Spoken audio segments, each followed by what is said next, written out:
Hello students, आज हम कक्षा 10वीं के भूमिति में पुनरावर्तन का भाग देखेंगे।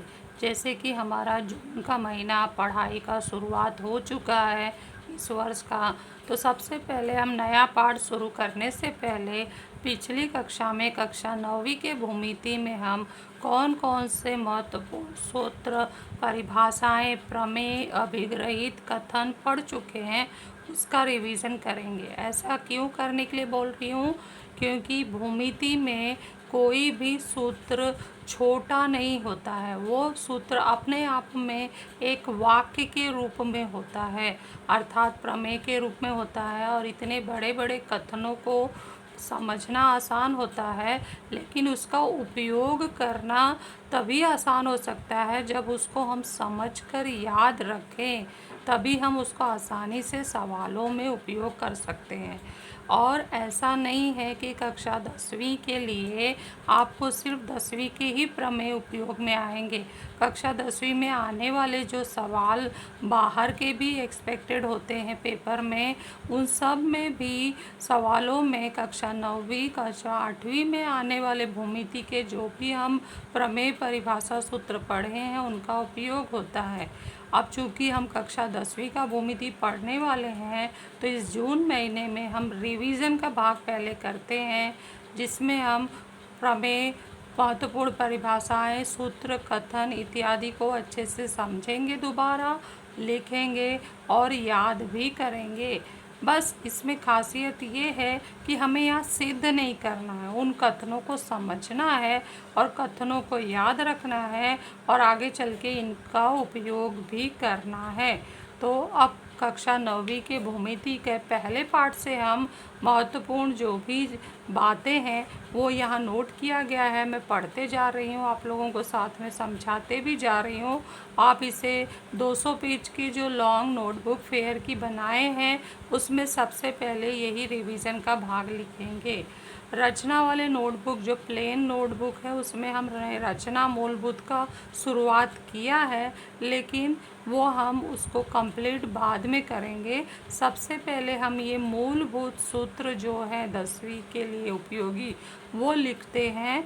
उसके लिए कक्षा 9वीं के पहले पाठ से हमने पहला सूत्र नोट किया है कि दो बिंदुओं के बीच की दूरी बराबर होता है बड़ा निर्देशांक माइनस छोटा निर्देशांक। सबसे छोटा सूत्र, इस पर आधारित हमने 1.1 प्रश्न संग्रह किया था। और हम जानते हैं कोई भी दूरी निकालते हैं तो वो ऋण नहीं होती है, वो ऋण के अलावा धनात्मक वास्तविक संख्या होती है। दूसरा पॉइंट हम चैप्टर 1 में ये भी पढ़े थे, मध्यता का, बिटवीननेस का पढ़े थे। तो जिसमें कोई भी तीन बिंदु में अगर इस तरह से निशान लगाए एक रेखी का, तो इससे अर्थ तुम्हें निकालना है कि इसमें बड़ी दूरी PR है और दो छोटी दूरियां PQ और QR है। तो इससे समीकरण क्या बनेगा? दूरी PQ, दूरी धन दूरी QR बराबर होता है दूरी PR। जैसे यहाँ लिखा गया है, डिस्टेंस PR बराबर डिस्टेंस PQ धन डिस्टेंस QR। नेक्स्ट हम चलते हैं, हमने महत्वपूर्ण एक सूत्र पढ़ा था, प्रत्येक रेखाखंड का मध्य बिंदु एक और केवल एक ही होता है और उस रेखाखंड को दो समान भागों में बांटता है। बहुत ही आसान सा सूत्र था और इस पर आधारित हमने सवाल 1.2 में किए थे। समांतर रेखाएं, अभी ये भी जानना जरूरी है कि समांतर रेखाएं एक दूसरे को प्रतिच्छेदित नहीं करती हैं, परंतु लंबवत रेखाएं एक दूसरे को प्रतिच्छेदित करती हैं। ये एक महत्वपूर्ण वाक्य है, इसे ज़रूर याद रखना है। नेक्स्ट हम उसी पाठ में गए थे, सशर्त कथन का पढ़े थे। उसमें यह लिखा है कि यदि डैश तो, यदि तो के रूप में लिखे जाने वाले कथन को सशर्त कथन कहते हैं, जिसमें यदि से प्रारंभ होने वाले कथन को दत्त कहते हैं तथा तो से प्रारंभ होने वाले कथन को साध्य कहते हैं। तो याद आया ना, ये दत्त साध्य हम कहाँ उपयोग में लाते हैं? किसी भी प्रमेय को सिद्ध करने के लिए प्रारंभ में हम दत्त और उसके बाद साध्य लिखते हैं। अब नेक्स्ट हम आगे चलते हैं इसी पाठ में हमने देखा था कि समांतर रेखाओं को जब कोई तिर्यक रेखा प्रतिच्छेदित करती है तो बनने वाले कोण संगत कोण, एकांतर कोण और अंतः कोणों की 8 जोड़ियां बनती हैं, जिसमें से 4 जोड़ी संगत कोण की, 2 जोड़ी एकांतर कोण की और 2 जोड़ी अंतः कोण की बनती है। इसी पर प्रमेय हमने पाठ 1 में सिद्ध किया था कि दो समांतर रेखाओं को कोई तिर्यक रेखा द्वारा प्रतिच्छेदित करने पर तिर्यक रेखा के एक ही ओर स्थित अंतःकोण परस्पर संपूरक होते हैं। नेक्स्ट है संगत कोण गुणधर्म। दो समांतर रेखाओं को कोई तिर्यक रेखा प्रतिच्छेदित करने पर निर्मित संगत कोण के माप समान होते हैं। दो समांतर रेखाओं को तिर्यक रेखा द्वारा प्रतिच्छेदित करने पर निर्मित एकांतर कोणों के माप समान होते हैं। इसे हम आकृति द्वारा समझ सकते हैं कि ये पहले भी तुम लोग समझे हो, लेकिन बस ये रिवीजन के लिए मैं दिखा रही हूँ कि ये दो रेखाएं यदि समांतर है और कोई तिर्यक रेखा प्रतिच्छेदित कर रही है तो हम बनने वाले 8 कोणों का नाम लिख दें तो उसमें से 4 जोड़ियाँ जो होती है संगत कोण की, 2 जोड़ियाँ एकांतर कोण की और 2 जोड़ियाँ अंतः कोण की होती है। संगत कोण कैसे होते हैं? सर्वांगसम होते हैं। एकांतर कोण कैसे होते हैं? सर्वांगसम होते हैं। और अंतः कोणों की जोड़ियाँ कैसी होती हैं? संपूरक होती हैं। तो ये मूलभूत जानकारी हम कक्षा 8वीं से ले रहे हैं, कक्षा 9वीं में सिद्ध किए हैं और फिर इसको रिवीजन में उपयोग में लाने के लिए, सवालों में उपयोग करने के लिए कक्षा 10वीं में इसका रिवीजन किया जा रहा है। तो ये समझाने के लिए मैं बता दी हूँ। नेक्स्ट हम आगे चलते हैं। समांतर रेखाओं का गुणधर्म उपयोग करके हमने एक महत्वपूर्ण वाक्य पढ़ा है। किसी त्रिभुज के तीनों कोणों के मापों का योगफल 180 अंश होता है। बहुत ही आसान, और इसको सिद्ध भी किया था हमने इन्हीं समांतर रेखाओं के गुणधर्म का उपयोग करके। तो ये हमारा शुरुआत का भाग हुआ, इसके स्क्रीनशॉट ले लीजिए। अब इसके बाद हम आगे बढ़ते हैं।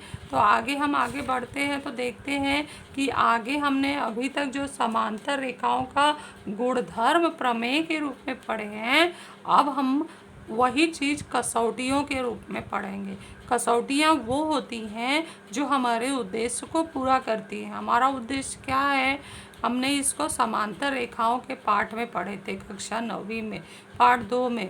ये पार्ट 1 में हम पढ़े हैं और पार्ट 2 में भी इसको पढ़े हैं, उपयोग किए हैं। तो समांतर रेखाओं की कसौटियाँ क्या होती हैं कि वह कसौटियाँ जो दी गई दो रेखाओं को समांतर करती हैं।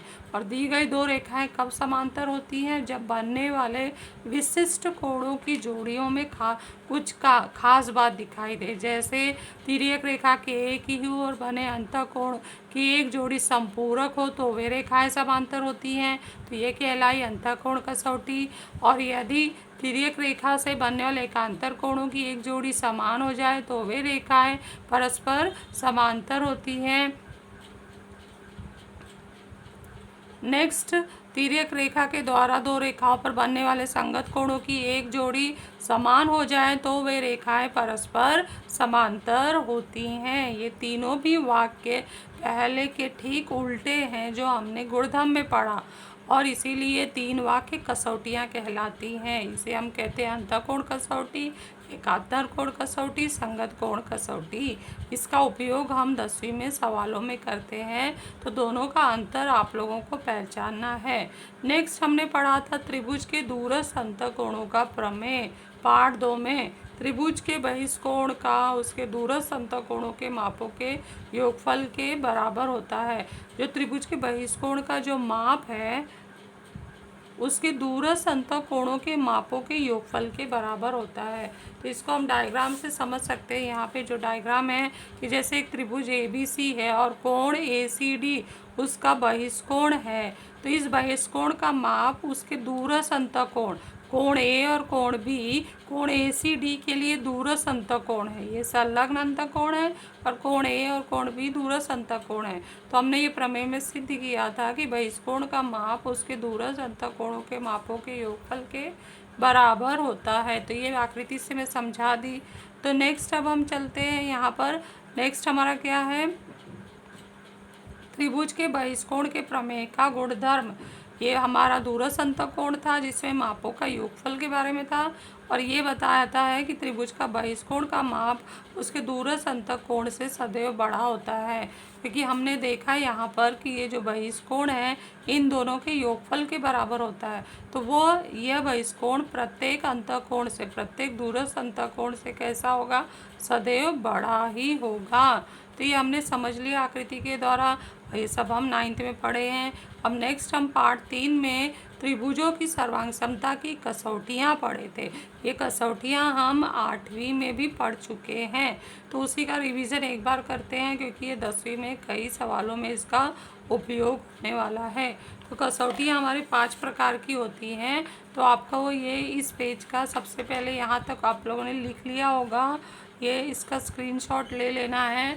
और इसके बाद त्रिभुज की सर्वांग समता की कसौटियों का भाग मैं यहाँ से समझा रही हूँ, जिसमें कसौटियों में क्या दिया गया है कि पहला भू को भू कसौटी, भू को भू कसौटी में 2 त्रिभुज बनाए गए हैं और उसमें 2 संगत भुजाओं की जोड़ियां सर्वांग सम है और 2 भुजाओं के बीच समाविष्ट कोण हम देख रहे हैं, 2 भुजाओं के बीच है वो सर्वांग सम है। तो यही चीज़ कथन में भी लिखा गया है कि यदि किसी त्रिभुज की 2 भुजाएं तथा उनमें समाविष्ट कोण दूसरे त्रिभुज के 2 संगत भुजा और उनके द्वारा समाविष्ट कोण के सर्वांग सम हो तो वे 2 त्रिभुज भू को भू कसौटी से सर्वांग सम होते हैं। भू भू भू कसौटी साइड साइड साइड टेस्ट या भुजा भुजा भुजा कसौटी, जिसमें 2 त्रिभुजों की तीनों संगत भुजाओं की जोड़ियां सर्वांग सम होती हैं, हम ये चिन्हों के द्वारा समझ सकते हैं। तो यही कथन में लिखा गया है, यदि किसी त्रिभुज की 3 भुजाएं दूसरे त्रिभुज की 3 संगत भुजाओं से सर्वांग सम है तो दोनों त्रिभुज भू भू भू कसौटी से सर्वांग सम होते हैं। फिर उसके बाद आ रहा है कोभू को कसौटी, ASA टेस्ट, एंगल टेस्ट। इसमें 2 त्रिभुज दिए गए हैं और चिन्हों से हम पहचान रहे हैं कि पहला जोड़ी कोण सर्वांग सम है, दूसरा जोड़ी सर्वांग सम है और साथ में इन कोणों में समाविष्ट भुजा भी सर्वांग सम है। तो 2 कोण के बीच में भुजा पाई जा रही है, ये ध्यान देना है। तो यदि किसी त्रिभुज के 2 कोण तथा उनमें समाविष्ट भुजा दूसरे त्रिभुज के 2 संगत कोण तथा उसमें समाविष्ट भुजा के सर्वांग सम होती है तो ये 2 त्रिभुज कोभू को कसौटी से सर्वांग सम होते हैं। इसके बाद नई कसौटी एक आई है, को भू कसौटी या भू को कसौटी बोलते हैं। ये इसी के जैसा है, बस खास बात ये है कि यहाँ पर बच्चे बहुत गलतियाँ करते हैं। यहाँ 2 कोण भुजा है, यहाँ भी 2 कोण भुजा है, लेकिन अंतर इन दोनों में यही है कि ये 2 कोणों के बीच की भुजा है और ये दोनों कोणों के साइड की भुजा है, जिसमें ये असमाविष्ट भुजा कहलाती है। तो आकृति में हम देख रहे हैं हमारे 2 कोण की जोड़ियां सर्वांग सम है और ये भुजा अलग से इनके बीच में नहीं आ रही है, अलग से भुजा ली गई है। यदि किसी त्रिभुज के 2 कोण उसमें समाविष्ट न हो, ऐसी भुजा दूसरे त्रिभुज के संगत कोण तथा उसमें समाविष्ट न हो, ऐसी संगत भुजा से सर्वांग सम हो तो वे दोनों त्रिभुज को भू कसौटी से सर्वांग सम होते हैं। इसके बाद हम 5वां डायग्राम का साथ देख रहे हैं, आपको इसका स्क्रीनशॉट ले लेना है और ये सारी कसौटियाँ लिख लेना है। इसके बाद हम ये देख रहे हैं कर्ण भुजा कसौटी, कर्ण भुजा हाइपोटेनस साइड टेस्ट। इसमें ये जो कसौटी की खासियत है कि ये इस तरह से कोई आम त्रिभुज में नहीं, समकोण त्रिभुज में ही लागू होता है, क्योंकि समकोण त्रिभुज में ही हमें 90 की सामने वाली भुजा को हम कर्ण कहते हैं, तो ये हमें कर्ण प्राप्त होता है। तो जिस समकोण त्रिभुज के कर्ण तथा भुजाओं की कोई एक जोड़ी सर्वांग सम हो तो वह समकोण त्रिभुज कर्ण भुजा कसौटी से सर्वांग सम होते हैं। इसका भी स्क्रीनशॉट ले लीजिए और इसको आप लोगों को लिख लेना है। तो इस तरह से हमने, आप लोगों ने इसका स्क्रीनशॉट ले लिया होगा। तो हमने कसौटियों को भी सिद्ध कर दिया, समझ लिया, लिख लिया और उसके बाद आगे हम पढ़ते हैं समद्विबाहु त्रिभुज का प्रमेय। हमने 13 तक कर लिया है, अब अगले चल रहे 14वां समद्विबाहु त्रिभुज का प्रमेय। यदि त्रिभुज की 2 भुजाएं सर्वांग सम होती हैं तो उन भुजाओं के सम्मुख कोण भी सर्वांग सम होते हैं। और इसी प्रमेय का विलोम है कि यदि समद्विबाहु त्रिभुज प्रमेय का विलोम, यदि त्रिभुज की 2 कोण सर्वांग सम है तो उन कोणों की सम्मुख भुजाएं भी सर्वांग सम होती हैं। जैसे कि यहाँ पर दिया गया आकृति में ये 2 त्रिभुज, ये जो त्रिभुज हमने लिया है इसमें 2 भुजा सर्वांग सम है दिया है, तो इसके सम्मुख कोण भी सर्वांग सम होंगे। हम ऐसा उपयोग कर सकते हैं। और यदि इस तरह से त्रिभुज दिया है, इसके दो कोण सर्वांगसम है, तो उसकी सम्मुख भुजाएं भी सर्वांगसम होगी। ये समद्विबाहु त्रिभुज प्रमेय है। ये समद्विबाहु त्रिभुज प्रमेय का विलोम है और ये दूरस्थ अंतः कोण प्रमेय है। तो आकृति से देखो हम पहचान जाते हैं कि कौन कौन सी प्रमेय इसमें लागू होगा। तो इसलिए प्रमेय के साथ साथ आपको आकृति भी समझना बहुत ज़रूरी है। नेक्स्ट हम चलते हैं 30, 60, 90 माप वाले त्रिभुज का गुणधर्म। यदि किसी समकोण त्रिभुज में न्यून कोण का माप 30 अंश 60 अंश हो, तो 30 अंश की सम्मुख भुजा लंबाई में 30 अंश की सम्मुख भुजा लंबाई में कर्ण की आधी होती है। जो कर्ण होती है उसकी आधी होती है, तथा 60 अंश की सम्मुख भुजा कर्ण की करनी में 3/2 गुनी होती है। इसको आकृति से समझें तो यहाँ पर आकृति बनाया गया है। यह एक समकोण त्रिभुज है जिसमें 30 अंश और 60 अंश, पूरा 30, 60, 90 का ये त्रिभुज है। तो 30 अंश की सम्मुख भुजा का नाम हो गया BC। अगर ये ऐसा दिया है तो जरूर ये हमारा समीकरण सही हो जाएगा। BC जो है वो कर्ण क्या है, AC है, तो आधा AC होगा। और 60 अंश की सम्मुख भुजा उसका नाम क्या है, AB।